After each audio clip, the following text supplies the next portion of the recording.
delestazy itoy atao anatiny roa andro.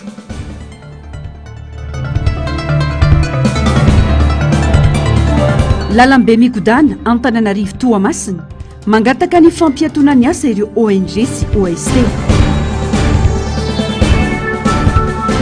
Fifidianana be ny tanàna mety ho azo ny mpanohitra Antananarivo sy ireo renivohim-paritany. Tompoko lasy tompoko vavy amiarabanao tonga soa atao anatin'ny fotoanany fampahalalam-bavao hamanasana mpanajana sy ampitiavana anaraka izany hatramin'ny farany. Eny amin'ny lapan'ny Tsimbazaza avy hatrany isika amin'ity vavao ity. Raha ho lanin'ny rijateny milaza fa azo ahongana amin'ny toerany ireo solombavambahoaka mpamadika palitao dia azo tanteraina izany. Anisan'ny rijateny nisongadina sy miteraka adihevitra mafana eny amin'ny anteny miram-pirenena io nandritra ny asan'ilay komite manokana na ny komite ad hoc mandinika ny fitsipika anatin'ny feny anteny miram-pirenena. Tsy ho vita vetivety ho ireo solombavambahoaka nanaiky ny resaka tamin'ny mpanao gazetiny fandiniana ireo rijateny sy anasipany tsina ireo fa noho izay adihevitra mafotaka izay. Diasina Andriamanala sy Manoho Randriamanala. Mety ho azo ahongana amin'ny toerany tsy solombavambahoaka ireo solombavambahoaka mandika lalàna amin'ny feny fitsipika anatin'ny vaovao ifeny anteny miram-pirenena raha toka ho lany izany izay ife ireo solombavambahoaka voanandray ny asany ireo. Hatramin'ny hariva teo mbola tsy misasaka akory ny fandiniana ireo rijateny anjatony mandrafitra ny fitsipika anatiny mifeny anteny miram-pirenena vokatry ny adihevitra mafana ao anatin'ny asa ataon'ireo komite ad hoc ifindrona ny solontenan'ireo solombavambahoaka avy amin'ny Irimara, ny Tsimiakina, ny Firaisankina ary ny Vivoy. Ireo solombavambahoaka sendra nivoaka ny hevitra ampivoriana na lalàna fa anisany adihevitra mivaivay nandritra ny asan'izy ireo ny momba n'ireo député mpamadika palitao.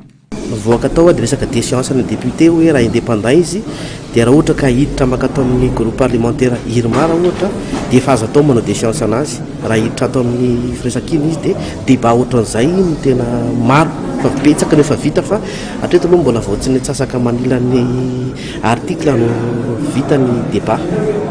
Hatreto izy mbola tsy tapaka fa zany nivoaka kely fotsiny fa mbola débat en cours na débat mihitsy ny hoe raha izay indépendant non inscrit affilé makaiza député foana zahay fa raha te hanapa-kevitra izay makary dia manahoana ny dia misy lalàna zany novaina destitué na atao déchéance ry zareo raha vao mivadika amina ataoko politika hafa.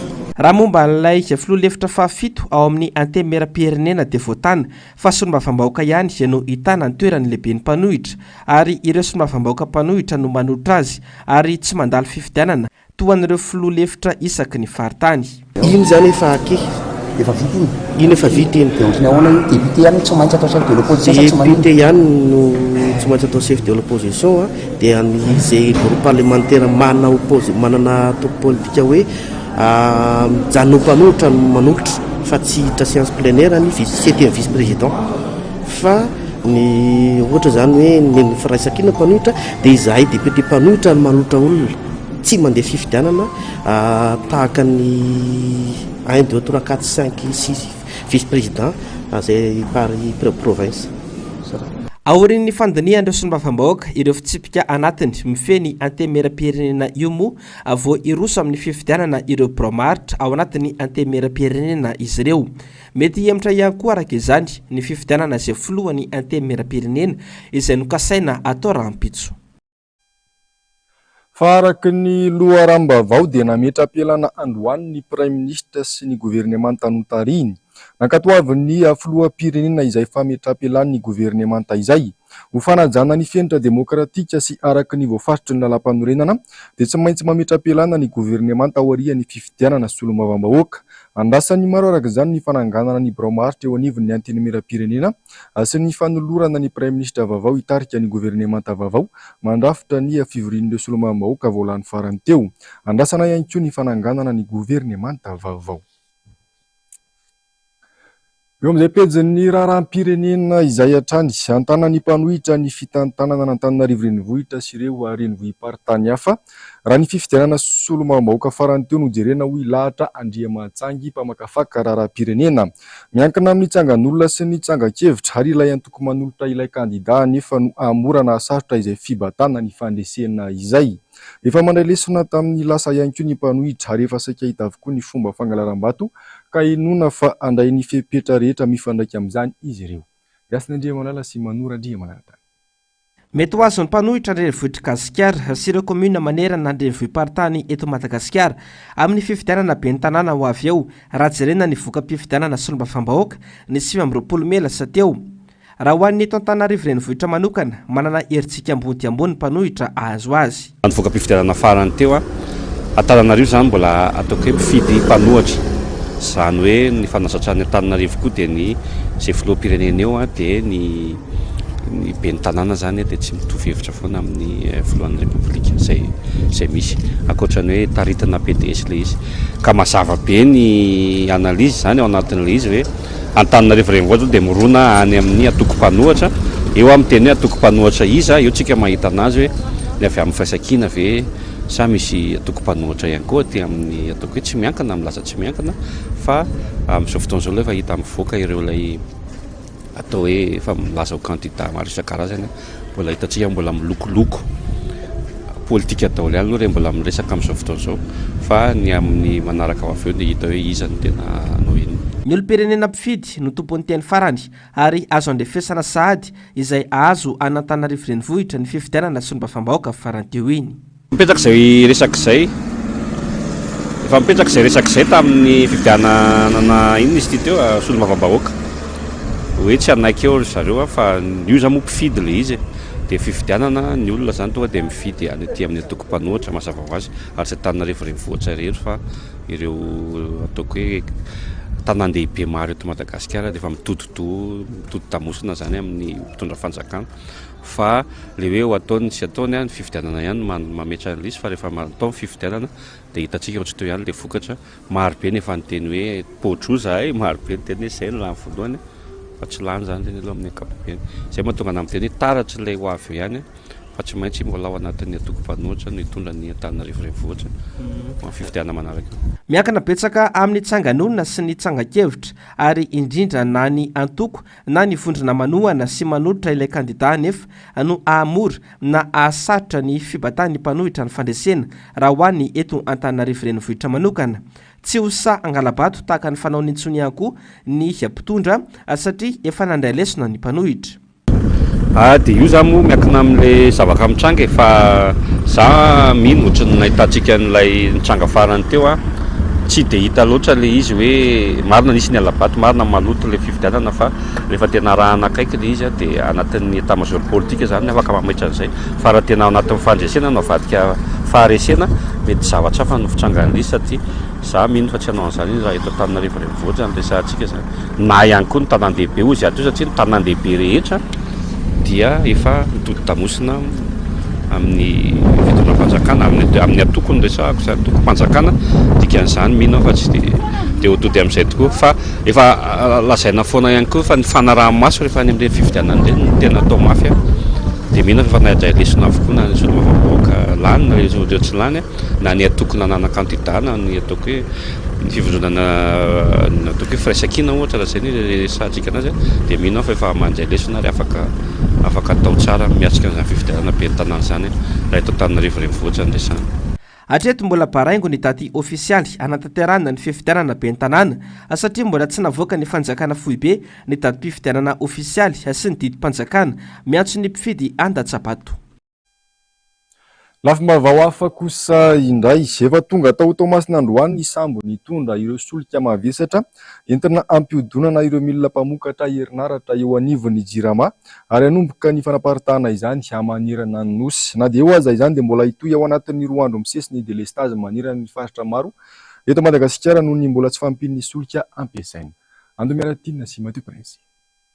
5 andro izany hoe nanomboka ny 5 jolay lasa teo no nanaovan'ny Jirama serasera ny amin'ny ofisina fatam-panjiro vokatry ny fahatarana ny famatsiana solika Nilaza izy ireo tamin'izany fa misy fahatarana ny fahatongavan'ny sambo mitondra solika mavesatra ampiodinany ireo milina mpamokatra herinaratra saika manerana nosy. Tsy maintsy mitsity solika teo ampelantanana araka izany izy ireo tsy nahatongavana tamin'ny fatapahan-jiro faobe. Nanomboka teo tsy nitsahatra ny serasera ary miovaovatra izany tao ny filazana fa noho ny olana ara-teknika amin'ny tamazotra mamatsy herinaratra, tao ihany koa ny hoe noho ny fanoloana vata-panova herinaratra na transformateur sy ny vata fanapahana herinaratra na disjoncteur tamina toerana maromaro. Nolazaina tamin'ny voalohany fa iray ora sasany miakatra 2 ora ny fatapahana. Misy mihitsy aza nefa ireo miaritra fatapahan-jiro mihoatra ny lera voatondro. Nandrasan'ny maro ny fahatongavan'ilay sambo mitondra solika, saingy androany izany voatonga raha ny fampitam-baovao natao ny tale jeneraly ny Jirama io maraina io. Anomboka androany ihany koa ny fitsinjaran'izany manerana nosy. Araka izany, mbola hitohy eto anatin'ny 2 andro manaraka ny fatapahan-jiro mifandimby noho ny tsy fampian'ny solika ampiasaina. Ahafana mitantana ny tahirin-tsolika ananana amin'izao no antony tsy maintsy sy ny fanapahana ho ny fanazavana. Ho an'ny tokantrano mivelona amin'ny asa miankina amin'ny herinaratra, mitohy ny fatiantoko sy ny olana teraky ny fatapahan-jiro. Potika ny fiariana, tsy misy asa manjary hoy ny fanazavana fa vao maika manampitrotraka ny fahaserana na iainana andavanandro ny ataon'ny Jirama. Tsapa hoe fatiantoko ihany satria tapaka lavalava ihany le izy isan'andro. Ao anatin'ny hoe fatapahan-jiro moa zany zao ny olona mety mieritreritra ihany hoe misy ohatran'ny tsy comprendre ihany zany avy any an-trano any. Dia miakatra makaty izy nefa ny jiro tapaka. Kely eo amin'le groupe raha ho anay manao resaka atao vola ohatr'izao dia tsy mahaleo eo ansara no vidiny satria ny lasantsy tsy maintsy mandeha foana. Fa tsana zao manao aorta dia io raha tapaka ny jiro dia simba daholo le izy. Dia fatiatoko ho anao zany le izy. Tsy mahafapo zany ny fiasany. Tena tsy mahafapo. Satria le jiro tapaka raha tonga izy, raha tonga zany le facture tsy maintsy aloha. Tary ianao tapahany jironao. Nefa le ahoana moa zany filaza zany le asany zany tsy arakaraka an'izay le izy. Fiatraika amin'ny be mihitsy zany le izy satria tsy arakaraka zavatra nieritreretina mihitsy satria ianao zao aloha ny fatran'olona tsy maintsy aloha ny tompo-trano nefa tsy te halala an'izay fatapahan-jiro fa matoa ianao manofa ny tranony zany dia manaiky ianao fa andony volana nefa ny jiro raha tapaka lafa adiny ray sasany isan'andro ohatr'izao rehefa prémidi ohatran'izao. Dia tsy hoe inona ny mesura raisy ny fanjakana manoloana an'izao zavatra izao fa mijaly ny vahoaka ny fiainana efa mahay sarotra be, tena mafy be fiainana iainana amin'izao. Tsisy raha manjary. Tsy vao izaho ny olom-pirenena no nisiana olana amin'ny famatsiana herinaratra eto Madagasikara, saingy mitovy hatrany ny ala olana. Ny tale jeneraly no miovaova fa ny olana mipetraka foana. Raha ny vaovao ihany dia efa miroso amin'ny famahana ireo olana maro samihafa izay mampitaraina ny mpanjifa ny mpitantana vaovao eo anivon'ity kompania pirenena misana ny famokarana herinaratra sy rano ity. Efa misy ny fanampiana ara-bola nomeny banky iray isam-pirenena ahafana manatanteraka ireo asa maika, mitentina 5.5 tapitrisa euro ho an'ny sehatry ny herinaratra ary 10 tapitrisa euro ho an'ny rano. Mavesatra dia mavesatra nefa nitrosa tsy voaefa ny Jirama, tafakatra 510 miliara ariary izay mitsinjara 2 izany, ka ny 20 miliara ariary amin'io dia an'ireo kompania madinika ny ambiny dia an'ireo orinasa na fournisseur lehibe toa an'ireo mpamatsy solika mavesatra sy ireo mpamatsy angovoafa. Nanamafy ny tale jeneraly ny Jirama fa ilaina vola be ny fanarenana sy fanatanterahana ireo drafitra ary tsy vita vetivety ny fanarenana. Efa misy moa ny fifampidinena amin'ny fitondrana ny amin'ny fomba aniliana tsikelikely ireo trosa miavosa ireo sy ny tsy trosan'ny Jirama intsony hoy Iron West. Taleny Jirama raha niona tamin'ny mpanao gazety androany. Fa maro ireo faritra rovana Novokasika ilay tetika asa lalambe mikodana mampifandray Antananarivo sy Toamasina ho ny vondron'ireo fikambanana tsy miankina sy firaisamonim-pirenena androany. Miahay mafy ny amin'ny fahampotehana tsy hita pesipesena vokatra ity fotodrafitrasa ity izy ireo satria hiteraka fahampotehana amin'ny lafiny zavatra maro indrindra eo amin'ny lafiny mahaolona. Fanampanazavana. Tsy tamboisaina ny fahavoazana teraka ny fanamboarana ilay tetikasa lalambe mikodana na autoroute mampifandray Antananarivo sy Toamasina raha nitatitra nataona fikambanana tsy miankina sy firaisamonim-pirenena maro androany. Anisan'izany ny ao amin'ny lafiny tontolo iainana, ny ao amin'ny lafiny mahaolona izay mivelona sy mifototra amin'ny lafiny tontolo iainana. Ny ayay voalohany akoatra ny fafantatra fa mety animba ny ala voajanahary sy karazany zava-mananaina amin'ny kilometatra maro io tetikasa io dia misy ihany koa fetraikany amin'ny fiahina ara-tsakafo sy fiahina ara-tsosialy.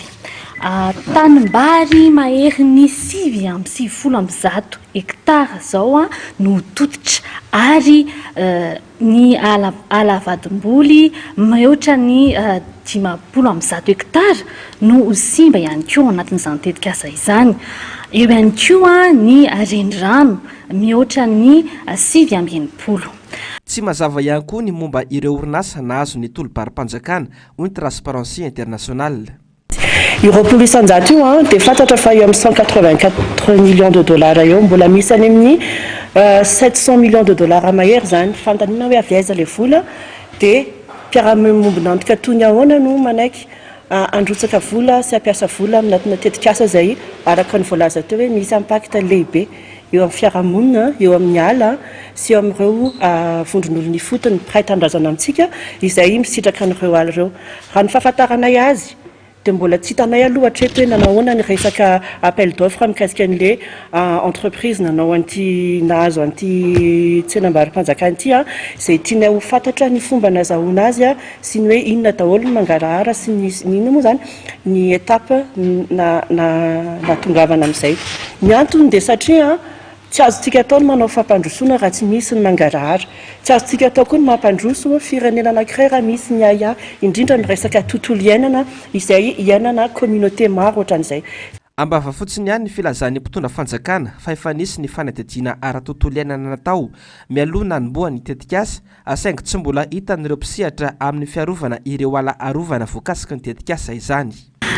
Hatreto ny voalaza dia hoe nisy le étude d'impact environnemental. Izahay rehefa ny ao anatin'ny mpitantana ny faritra arovana ohatra ny ao amin'ny association fanamby andalovana ao amin'ny Anjozorobeangavo ilay lalambe mikodana fa mbola tsy nahita zahay an'ilay étude d'impact environnemental izay indrindra no fangatahanay hoe mba ho zaraina aminay ilay izy. Tokony anaraka an'le raha hitaro kely izy tokony anaraka ny ODD mihitsy indrindra ny ODD fahenina amby folo teboka enina sy ny ODD fahenina amby folo teboka fito. Arak'izany mangataka ny ampiatoana ny tetikasa fanamboaran-dalambe mikodana Antananarivo Toamasina ireto fikambanana tsy miankina sy firaisamom-pirenena ireto. Mangataka ny mpamatsy vola ihany koa izy ireo mba hisiny ny fiaonana eo aminy sy ny mpitondra fanjakana sy ireo mpiaro ny fatra arovana izay voakasika ny tetikasa mba hisiny ny mangarahara. Ny voalohany dia mangataka izahay mba ny ampiatoana io tetikasa io aloha raha amin'izao endriny izao mandra-pahitana ny vahaolana, mandra-pahitana ny fampandiniana iarahana ary indrindra mandra-pahafantarana ny izahay ao anatin'ny faritra arovana ny étude d'impact environnemental izay mba hangatanay ho zaraina aminay mpitantana faritra arovana. Eo ihany koa dia mangataka izahay mba hisiny ny fangarahana eo amin'ny famatsinim-bola ho an'io tetikasa io. Mangataka ihany koa izahay ho an'ny ireo mpamatsy vola eto Madagasikara mba ho tena lahara-pahamehana ny fanajana ny lalàna sy ny fenitry ny faritra arovana eto Madagasikara izay arena tsika indrindra. Mangataka izahay ho an'ireo mpamatsy vola ireo ihany koa mba ho hividinika miaraka amin'ny fitondram-panjakana izany fanajana ny faritra arovana izany. Mangataka ihany koa izahay mba hisiny ny famatsiam-bola bebe kokoa ao anatin'ny fanajana ny faritra arovana ho an'izany tetikasa izany. Raha ny fampitambavao avy amin'ny ministera ny asa vaventy dia mbola tsy voafaritra ny lalakizora ny autoroute eo anelanelany Anjozorobe sy Toamasina izay mirefy 200 kilometatra. Mbola tsy vita manko fa andalana ireo fanadihadiana isan-tsokajiny toy ny fanadihadiana momba ny fiantraika ara-tontolo iainana ity tetikasa ity na ny étude impact environnemental.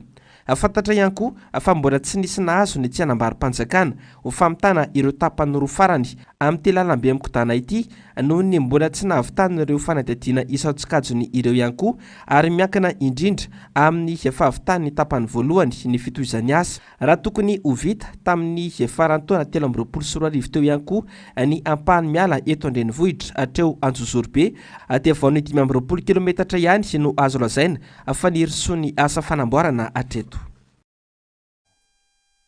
Tsy takona afenina fa melo-patrana ary mahakasika ny sehatra rehetra eto Madagasikara ny kolikoly. Tsy ampina tsy misy ny fampiarana ny lalàna sy ny sazy ho an'ireo tratra manao kolikoly eto amin'ny firenena ka mamparefy ny paikady eto miady amin'ity fanitry be ny firenena ity. Manana didy sy andraikitra goavana miady amin'ny kolikoly ny tanora amin'ny fahaizana mijoro mandany kolikoly hijoro amin'ny fahitsiana sy ny fahamarinana ho ny fanazavany ny tanora nandritra ny fankalazana ny androm-pirenen'ny tanora mandala ny fahitsiana sy ny fahamarinana androany tetsy Akorondrano. Ny Miaratiana sy Mateo Prince. Mbola tsy fongana ny kolikoly eto Madagasikara. Vao maika miala alpaka ary makasika ny sehatra rehetra eto amin'ny firenena manomboka amin'ny ambony indrindra hatreny fotony amin'ny ambany indrindra. Hita taratra rehefa hiainana ankehitriny ny voka-dratsy goavana teraka izany eo amin'ny fiarahamonina malagasy ho ny faneho-kevitry ny tanora. Misy ny rafitra miady amin'ny kolikoly, marobe ny paikady amin'ny goran'izany saingy tsy hita taratra ny tena vokany. Tsy mihatraraka ny tokony ho izy ihany koa ny sazy entitra ho an'ireo tompon'andraikitra mivantana tratra manao kolikoly. Lasa zay olo manandrala reny miha manandrala avao dia le olo fa mahantra reny miha mahantra avao satria ty drala tokony ho avy amin'ny madinika toy izany na hoe hanasoavan-drozy na hanampian-drozy lasa tanjahan-drozy atoy avao dia lasa zay aloha le fiatsaikany raty voalohany indrindra zay dia nefa lafa mahantra ty mahantra madinidinika toy tokony hampivoatsy an'le firenena nefa lasa tonga dia misy impactany amin'ny nasionaly mihitsy zany dia lasa mihamietra avao le firenena fa andiandian'olo kelikely avao zany ro mainatsy andian'olo avao ro mahazo tombotsoa amin'le raha maro tiady atao amin'ny kolikoly fa ty voalohany indrindra aloha zany fanasazia an'le reny mpanao kolikoly reny tsitsitsia zany hoe toy havandray ano ka tsy hogadratsika na manahaka an'izay dia le fampianarany le anaka-jambo kelikely koa andesiny le fotom-pisainany zany tena hoe teza manomboky imbo kelikely iny ampiakary manambony mba hiaina anatiny rariny ny hitsiny manahaka an'izay mba tsy hanaovany an'le kolikoly zay hoe hatramin'izay nisy foana io dia zao tsika zao dia raha misy hoe fanantenana kely hoe fivoarana dia voalohany indrindra mandana azy satria raha ohatra hoe kolikoly foana ny akentsika dia izay manambola ihany ianao izay tiany atao dia mila azo aloha le izy voalohany indrindra dia faharoa satria ny tanora no hiakatra akatoerana avy eo dia ny tanora mila malala mandaa an'izany kolikoly izany. Tompon'andraikitra ary manana andraikitra amin'ny ady amin'ny fangorana ity fanidro be ny firenena ity ny rehetra indrindra ny tanora izay ho avy ny firenena. Ny tanora ny antoky ny ho avy fa amin'ny ady amin'ny kolikoly misy fahamarinany ampahany ihany zay satria raha pitsono azy dia androany izy afaka mialangalana nefa ireo tanora ireo mahatsapa araka ny zavatra hitantsika teo amin'le slam fa tena hoe tokony androany izahay izy no tokony dia andray andraikitra tsy anaika an'izany kolikoly zany ary handaha an'izany kolikoly zany. Ny amin'ny laharana faha-valopolo no isan'ny Madagasikara tamin'ny taona 2024 teo amin'ny laharana maneran-tany momba ny ady amin'ny kolikoly. Ny ara-tsatrany izany filaharana izany nanomboka teo satria efa eo amin'ny laharana faha-570 teo amin'ny firenena 20 i Madagasikara ny taona 2024 izay nahazoana isa 5 amin'ny 100 araka ny fanasokajiany Transparency International. Anisan'ireo firenena 10 voalohany ahitana kolikoly be indrindra i Madagasikara raha ny fanasokajiana nataon'ny World Justice Project izay mametraka ny Madagasikara eo amin'ny laharana fa-430 amin'ny firenena 270 manana isa 8.7 manapirovy izany fa mbola lavitra nezaka ho an'ny Madagasikara. Ny vohitra nandritra ny fankalazana ny androm-pirenen'ny tanora mandala ny fahitsiana sy ny fahamarinana androany fa manana herijika ny tanora ravona iady andany kolikoly ijoro amin'ny pahitsiana sy ampahamarinana. Pejy ny fampianarana kosa indray tapotra omaly ny 27 ora ny takin'ireo mpianatra eny Akatsony Amalina ireo fitakiana efa ela ka saika irosona tamin'ny fitokonana androany. Tsy tanteraka izany satria anampanatsony ny mesopresse ireo filohan'ny mpianatra niaraka tamin'ny delegeny avy ka nisy ny fampanantenana natao azy ireo hamahana ny olana ato anatin'ny andro vitsivitsy. Miandry hatramin'ny zoma izao ny mpianatra ka handray fanapahakevitra miaraka raha toka tsy misy ny fanatanterahina izany sy fampanantenana izany. Ando Miaratiana sy Mateo Prince.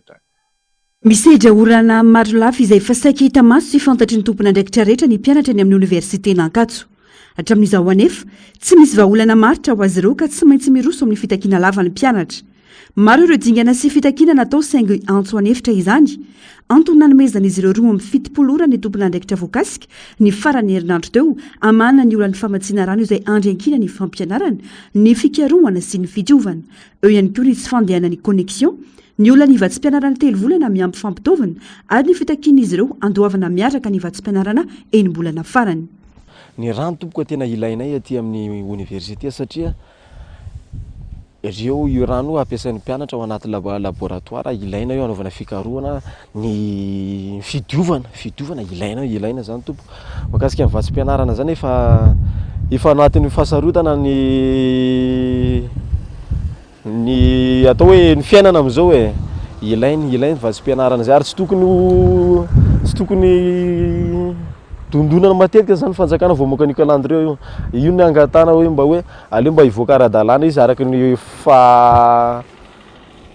tena napetraka amiloha hoe mandingana tao mpianarana ray no vatsim-pianarana ho aloha androany no voatondro fanaovan'ny ireo mpianatra fitokonana itakiny ireo marary ny mpianatra ireo tsy tanteraka nefa izany fa nisy fampiatsonana ataon'ny mesupres ireo filohan'ny mpianatra sy ny delegeny ifampiresaka io maraina io nisy ny fampanantenana natao azy ireo hoe ny fanazavana tsy hoe tapaka moa zany fa hoe nambarany zareo tao zany dia ivoaka ny calendrier an'le deuxième vague amin'le paiement voalohany zany amin'le nisy olanareo hoe zéro solde réclamation anomalie ivoaka androany na rapitso farafatarany ono zay no nambarany zareo tao ary ny paiement ony averiko ihany ony hoe amin'ny herinandro dia makasika ny bourse manaraka calendrier ny teneniny zareo zany hoe afaka tapabolana zany zay zany no nambarany zareo anay mpianatra tao kanefa raha nisy ary zay zavatra zay zay fanambarana nataony zareo zay dia izay mpianatra tompoko iandrasanay ampitoniana io calendrier ivoaka androany na rapitso farafatarana zoma io makasika le vatsim-pianarana zay nisy olana teo aloha miandry ampitoniana ny fanatanterahana io fampanantenana natao azy ireo io ny mpianatra eny ankatso hatramin'ny zoma izao iroso amin'ny fivriana andraisana fanapaha-kevitra ny amin'ny mety toy ny fitakiana ataon'izy ireo ny filohan'ny mpianatra rehetra raha tsy voahaja ny teny nomena raha ny zava-misy aloha atao ankilaba tanteraka ny fampianarana ambony eto amintsika ireo izo fototra tokony hositrahany mpianatra afaka anampy azy ireo amin'ny famitana ny fianarany sy hahafahany mivoatra tsy voahaja ary tsy mandeharaka ny tokony ho izy miandry fitakiana sy fitokonana lava vao mahita vahaolana vonjy-tavanandro ireo milaza azy ho tompona andraikitra anyka miverimberina matetika ny olana eny amin'ny anjerimanontolo na inona lazaina fototra iangan'ny fampandrosoana ary miantoka ny firenena iray ny fanabeazana sy ny fampianarana ka raha ireo mpisetra no tsy omena lanjany tsy isy fampandrosoana vanina eto amin'ny firenena fa tsy mahita asa mifandraika amin'ny zavatra noratoviny teny amin'ny ambaratonga ambony ny 70% n'ireo tanora malagasy na vita fianarana raha ny fanazavana dia vitsy ireo tolotrasa eto amintsika manana ny toetrany sy ny fipetratakiny koa anefa ireo mpitady asa ka mila fandraisana andraikitry ny tsiraraika manoloana izany fanadiadina maro ny tanora malagasy manana mara-pahaizana ambony ary ny fikitra mafy tamin'ny fianarana mba hanomanana ny avy mamiratra ny 70 isanjaton'izy ireo anefa dia tsy anasy raha ny tarehimarika kazara fatiantoka sy vesatra ny vola sy fotoana lany nianarana maro ireo antony mahatonga ny tanora tsy anasy eto Madagasikara anisan'izany tsy fisinasa mifanaraka amin'ireo lalam-piofanana ny anarana teny amin'ny anjerimanontolo ka mahatonga ny akamaroany tanora malagasy manapa-kevitra hiasa anapetan-dranomasina mba ahazoana mivelona mampitaintaina sy mampiahiahy ireo tanora malagasy ny hoaviny maro ireo fanontaniana mipetraka raha toka ka anohy sy anapaka fianarana izy ireo maloana ny toe-java-misy aloha indrindra aloha le filière anthropologie zany eto Madagasikara fait izy mbola tsy tena hoe fantatra be loatra ohatry ny filière rehetrarehetra hoe gestion droit sy ohatran'izany resaka hoe débouché zany dia betsaka ny débouché afaka isan'ny anthropologue fa ny amin'le eto Madagasikara mihitsy tsy ho an'ny filière anthropologie rehetra fa ny presque ny rehetrarehetra be da be ny ankizy mahavita fianarana avy ety fa tsy assuré zany hoe vita le fianarana dia tonga dia hoe tia misy poste ho anao ampy ary feno ny fahaizana amampahalalana mpitain'ireo mpampianatra eny amin'ny ambaratonga ambony. Tsara fanohanana azony traikefa ireo mpianatra. Isan'ireo masivana napetraka ireo orinasa amin'ireo mpianatra vao navita fianarana ka hiatrika asa izany. Ankoatran'ny tsy fandraisan'ireo orinasa ireo sokajiana tanora ireo, dia anisan'ny sakana tsy ahafahan'ny tanora mahazo asa aorian'ny fahavitan'ny fianarana ny aitraitra. Eo ihany koa ny fahadisom-panantenana araka ny fanazavana. Rehefa mivoaka navita fianarana kosa aza miravoravo tanana. Asa hoe fa tanora afaka mavita zavatra rehefa zay le fiofarana nomena zareo taty dia afaka foana izany tokony hoe za namena ohatran'izao mana toetsana afaka hiady tsara hitady le asa dia alefa laso zao. Fa matetika raha voavoadona kely zay moa le tanora kehitriny raha voavoadona kely dia kivy. Fa tsy tokony izany ho kivy fa hoe na zany manana fianarana, navita fianarana, manana diplôma zazan'izay andao mitady asa. Ny malaza manko dia hoe matetika hoe nivoaka avy eny amin'ny université dia lasa chauffeur taxi izy, lasa ohatran'izao izy. Iny arakaraka toetsain'ilay ankizy hoe mety ny tanora hoe mety tonga dia hoe izy mila vola. Dia eo izy fa tsy maharitra fa raha vao misy kely vola kely dia hiasa ato aloha na manana diplôma azy. Misy ndray le manana faharetana dia lasa izy. Tady foana izy tsy manaiky izy raha tsy mahita asa. Ny asa misy ny asa misy ary ny zavatra ho fandrarana misy. Fa mila fatarina le antony mety tsy nahitana asa. Voalohany indrindra tokony fatarina dia mitady asa velo ianao. Dikany hoe mitady asa mivoaka maraina mihitsy dia mitady asa. Raha tena mitady ianao fa tsy mahita, inona no antony? Dia be dia rehefa voavalinao zay dia mora ho anao no mitady asa. Fa reto antony reto zany ara-sosiolojika mety ho antony mampatoka ny olombelona anankiray na tanora na andra tsy mahita asa. Ohatra hoe manahoana ny réseau anao ny fifandraisanao amin'olona, satria arakaraka ny abetsany sy ny kalitaon'ny fifandraisanao amin'olona no mety mamora kokoa ny ahitanao asa. Miditra anaty fikambanana mba manao asa, satria rehefa any anaty fikambanana ianao dia misy fotoana manao zavatra, manao an'ilay antsoina hoe satria zany ny antsoina hoe investissement de temps. Ahafahanao mifandray amin'ny sokajin'olona samihafa, ahafahanao fantatry ny olona dia mifanena, misy mitombo ny chance na ny vintana ahafahanao mifanena amin'ny antsoina hoe asa. Samy manana ny andraikitry ny tsirairay amin'ny fandraisana tanana no aviny. Anjaran'ny fanjakana kosa ny fanamorana ny famoronana sy finonan'ny asa. Mifandraika amin'ireo lalam-piofanana ampianarana eto Madagasikara. Eo koa ny fandanjalanjana mba hifanaraka amin'ny tolotra ny tinady. Vaovao mahakasika ny toetry ny andro, hiova ny firafitry ny toetry ny andro atao anatin'ny 3 andro manaraka.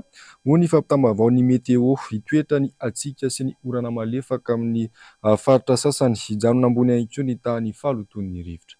Anomeratiana Simoteo Prince. Angatsika amin'ny ankabeny tontolo andro ho anila ny atsinana ny faritra voatany mantolo sy ny manakaiky ny morontsiraka atsinana nosy rehetra atao anatin'ny 3 andro. Isorana malefaka ihany koa ny faritra sasany. Raha oharina tamin'ny 3 andro lasa zany dia misy ovana kely satria manomboka amin'ny toetra tsikelikely indray nitsokan'ny rivotra mangatsika avy any Tsimbasinana ho an'ny Rapitso dia somary misongadina izay rivotra mangatsika izay manomboka ny Zoma makany amin'ny Sabotsy sy ny Lahady any. Any hoe raha fitipitinina tsotsotra zany ny toetry ny andro amin'ny 3 andro manaraka eto Madagasikara dia efa manomboka misy orana zany orana malefaka aty amin'ny morontsiraka afovoan'ny Atsinanana, izany hoe morontsiraky ny faritra Ambatosy sy Analanjoro sy ny faritra Atsinanana mihitsy. Dia manomboka Rapitso hariva azo lazaina hoe efa manomboka somary mandrahona ny aty amin'ny afovoan-tany zany, efa manomboka mandrahondrahona dia hoan'ny aty andrefana moa zany ao anatin'izay 3 andro izay tena hoe mbola mibaliaka foana masoandro. Fa ny aty amin'ny tapany Atsinanana Madagasikara zany tena hoe misy fiantraikany dia ho an'ny Zoma zany zao manorana ny morontsiraka Atsinanana manontolo iny ankoatra ny Atsimatsinanana. Dia aty aloatra Mangoro aty zao efa manomboka misy erikerika. Izay erikerika izay efa mitatra tsikelikely aty amin'ny afovoan-tany, mety hisy erikerika koa zany amin'ny ankapobeny ny ilany Atsinanana afovoan-tany. Izany hoe Atsinanana Analamanga, Vakinankaratra, Moronmaminy zany mety misy erikerika koa raha nitombatobana dia mitovy toy amin'izay makany amin'ny Sabotsy sy ny Lahady. Izany hoe mbola mankararatra ny kalitaon'ny rivotra eto Antananarivo amin'izao hoy ny fanazavana raha ny famitamba vaoana ataon'ny meteo avoroa hatramin'ny 3 ny fetrany OMS avokoa ny rivo rehetra mbola viniavinaina hijana ho mankarary ny olona rehetra ny kalitaon'ny rivotra ato anatin'ny 3 andro avy mijanona ho somary ambony tany kalitaon'ny rivotra satria ny andro kosaka hoe maina amin'ny ankapobeny eto Antananarivo renivohitra dia mbola mijanona maholo izay rivotra zay sy koa raha mandrafitra ny tetriny andro ho an'ny 3 andro manaraka. Atsika erika faloton'ny rivotra samy hatra amin'ny rehetra avokoa mila miomana hiatrika izany ka mitandrina ny rehetra satria mety hiteraka tsy fahatombombana ara-pahasalamana indrindra ho an'ireo sokajin'olona marefo izany indrindra ny faloton'ny rivotra. Maresaka iraisampirenena palestiniana misa 720 no namony ainy sekolin'ny firenena mikambana misahana ny ampitsopinena norava tao atsimon'ny Gaza vokatry ny zera-bomba nataon'ny tafika israeliana manoloana izany dia mitaky ny fifampirarana ho fampitsarana ny ady ny amin'ny lafiny diplomatika fanazavana. Palestiniana 720 no maty omaly talata nandritry ny fihetsika tsiana nisy tamina sekoly iray nafindra toerana tao amin'ny fatra atsimon'ny Gaza. Etsim-panoherana sy ny ampangany Israely tamin'ny fotoana nanaovan'ny miaramila Israeliana fanafiana lehibe tany avaratry ny faritany. Ankizy maro ny lalao teny an-dalambe no tratra ny daroka bomban'ireo Israeliana ka maro ireo nialamboina vokatry ny fanosirana. Daorin'izany dia nafindra toerana tao amin'ny sekoly tao amin'ny tobiny Orsia izy ireo mba iarovana an'ireo zaza. Nandritry ny alina alatsinainy sy talata nefa dia nisy ny von'olona indray tao amin'ilay sekoly. Sekolin'ny firenena mikambana misahana ny mpitsopinena nanovoadaroka bomba. Tsy fantatr'izy ireo izay tena zavaniseho satria nampiorory ireo Israeliana nilaza fa ho ratsibatra ireo sekoly. Tany fatra atsimo dia ampolony ireo namony ainy tao amin'ny sekoly iray araky ny voalazan'ny krisantimena palestiniana tany avaratra kosa dia nisy sivily nogatraina no niady mafy tao amin'ny tanànan'i Gaza teo amin'ny tafika Israeliana sy ny Hamas ary ireo jihad islamika. Etsenkinan'izany dia mitoy ny dinika fifampirarahana ho fampitsarana ny ady eo amin'ny lafiny diplomatika sainga hatreto dia atao antsony hevitra ihany izany.